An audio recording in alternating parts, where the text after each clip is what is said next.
We begin tonight with calls for Manila to take a stronger stand on the West Philippine Sea after the Chinese Coast Guard was caught on video harassing Filipino fishermen in Scarborough Shoal.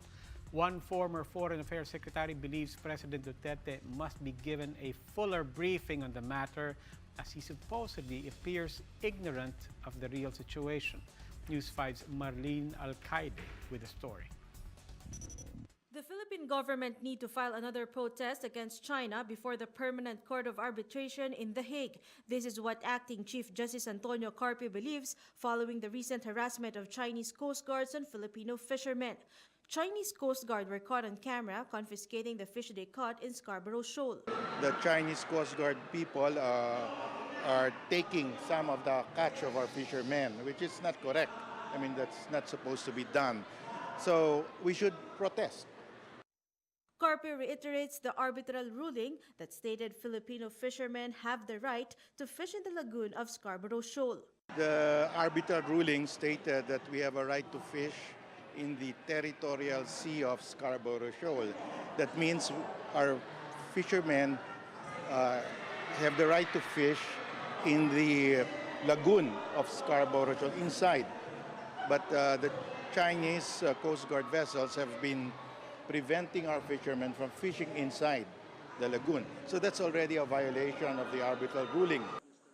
Carpio insists the government can even demand damages for economic loss just to protect our rights. If you want to be forceful about it, we can bring another case against China for not complying with the ruling.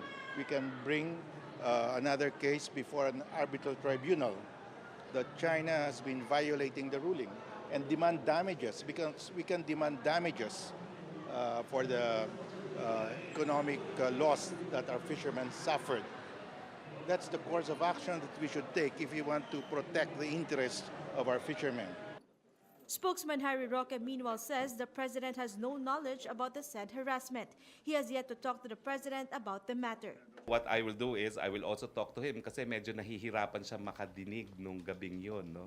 I've had to translate all the questions, and I think itong ayungin, na-translate ko ba?